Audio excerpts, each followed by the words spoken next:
Okay, so interestingly, this doesn't really look like a rational function. I don't see asymptotes vertically at all, do I?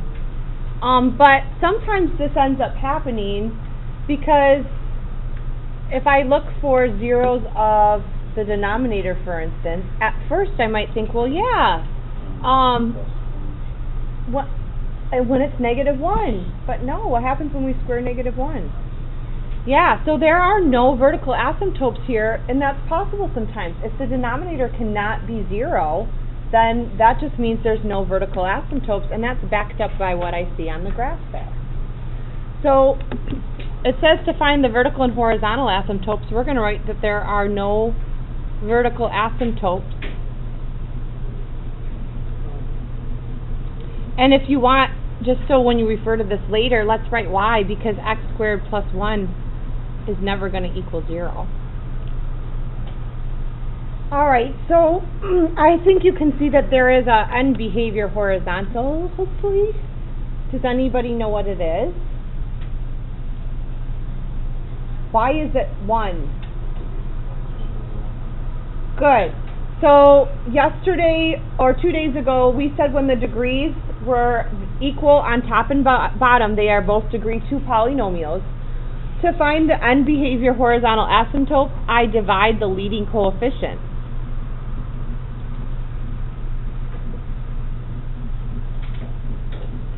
And so that would be 1 over 1, y equals 1. By the way, what that means, end behavior, what that means is at the end, the function approaches 1. So let's work on how we write that, because we are going to do some analyzing in a little bit. We write it this way: the limit, LIM, as x goes to infinity, that means as x is going to the right, of f of x equals 1.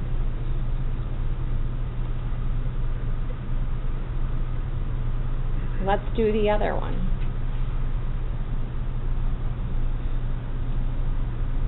The limit, LIM, as x goes to negative infinity of f of x is also 1.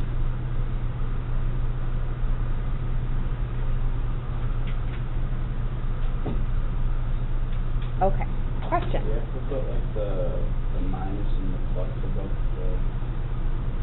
the... Good question. So we did that, Easton, when we were approaching asymptotes, because when you're approaching an asymptote, you can come from either side. But this is saying as x goes to negative infinity, that means as x goes this way. And so I'm not approaching it from either side, so in that case I just write it as negative infinity, positive infinity. Okay? So I have on here, for our next section, 3 different rational functions. And the 3 that I have are degree on bottom is bigger than top, then they're equal, and then they are, the degree on top is bigger than the bottom. And I'm not going to do all of them because we are analyzing them. So, but I will talk about them a little bit. If I were to do A, what should I do to the bottom to see the 0? Factor, or you could always use quad formula if you're not a good factorer. And sometimes they're not factorable, but this one is.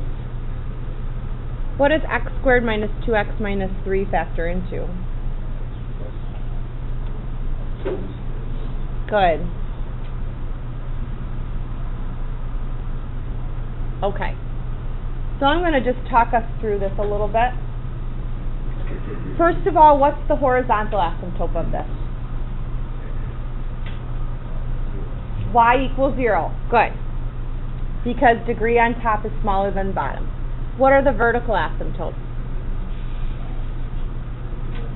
X equals 3, x equals -1. I just want to confirm that. I think I know that you guys know this.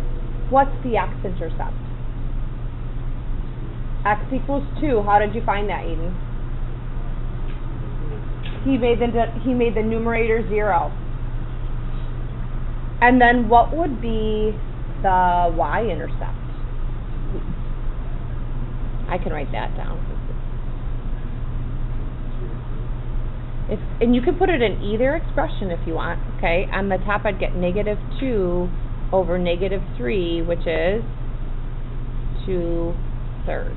If you put 0 in for x, that cancels these 3 terms out. Okay, good. I feel pretty confident that you guys do know some of the asymptotes. Let's do B, and then on B, we're gonna talk about pretty much everything you could talk about in a rational function. That'll be my main example. So, would you guys graph this, please? 2x squared minus 2 over x squared minus 4.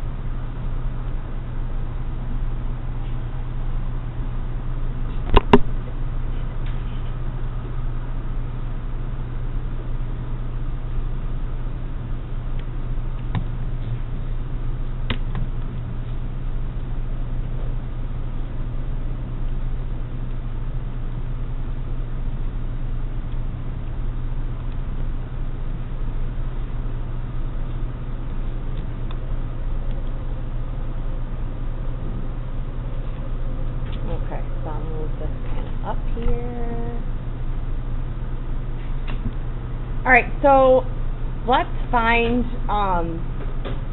the vertical asymptotes, and if there's a horizontal end behavior one, we'll find that as well. And then we're going to do this analyze thing. Okay. If you set the denominator equal to 0, what are the vertical asymptotes? X equals plus or minus 2, good. And then that is confirmed on the graph, isn't it? There's positive 2 and negative 2 there. Alrighty. Now the horizontal asymptote, which is its end behavior, it's going to be its end behavior as well, is 2, leading coefficient divided by leading coefficient.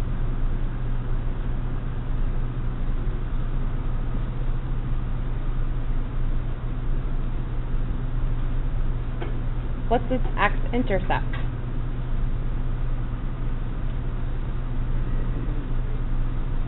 What should we do? Set the top equal to 0?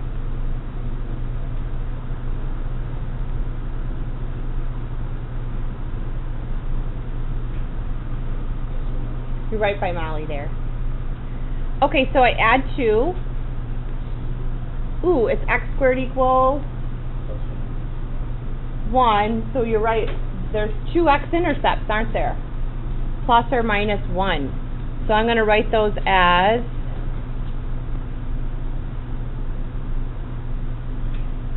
if you are looking on the graph, 1, 0 and negative 1, 0.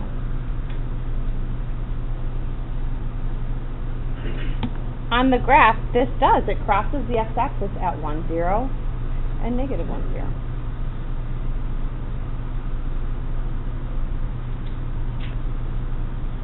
Alrighty. What's the y-intercept?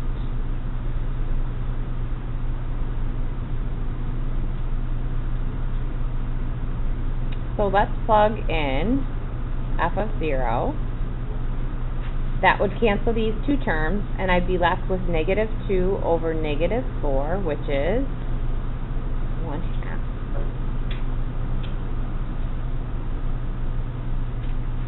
Okay. So, I'm going to sketch a picture then of the graph.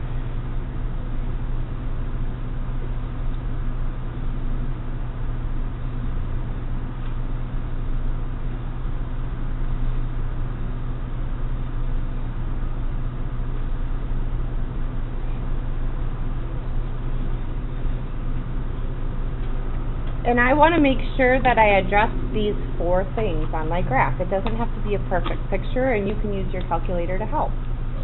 So there should be asymptotes at 2 and at -2.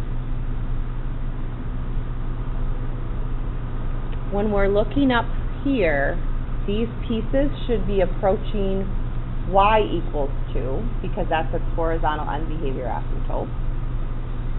I'm going to make sure that the function has an x-intercept, see right here, of 1, 0, and -1, 0.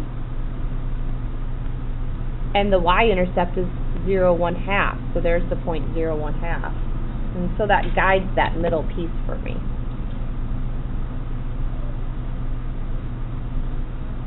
So here's 1, 0, -1, 0, 0, 1/2.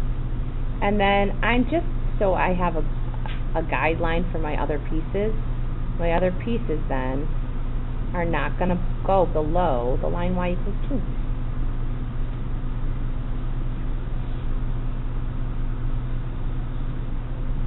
So at this point, you don't have to do this all algebraically where you're not looking at your calculator at all, but you should use these things and your calculator to sketch your graph.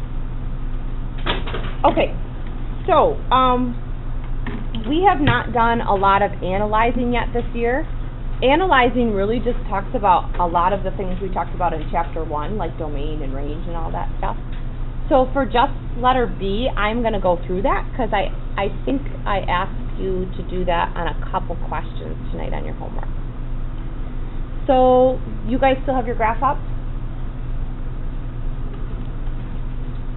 Yeah. Well, oh, we drew it. Perfect.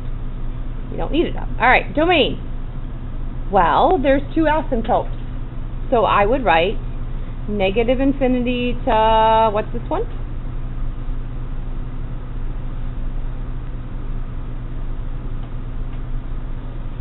-2. And then I have the middle piece, which is -2 to 2. And then I have this piece, which is 2 to infinity.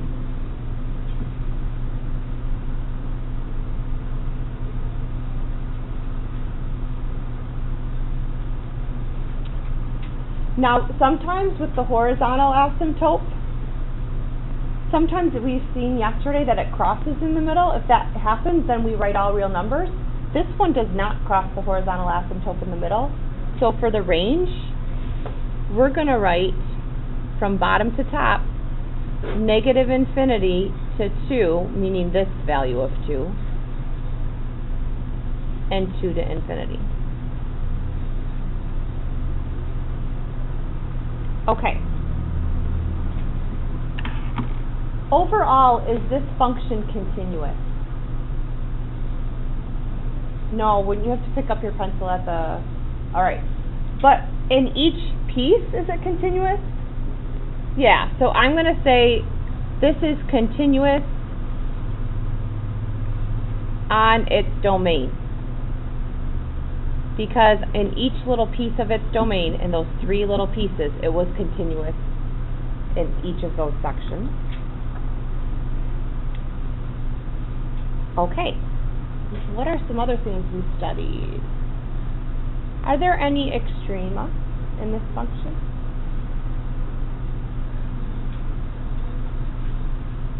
Isn't that one?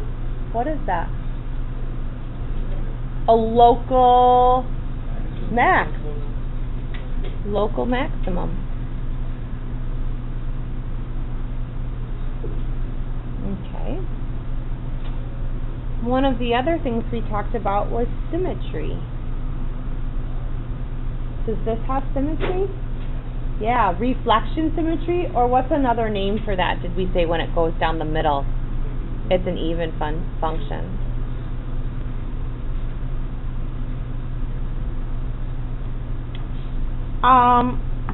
Two more things. Where is this increasing and where is this decreasing? Well, it's increasing from here to here, isn't it? Okay, so I'm going to write increasing from negative infinity to negative 2, and then from negative 2 to 0.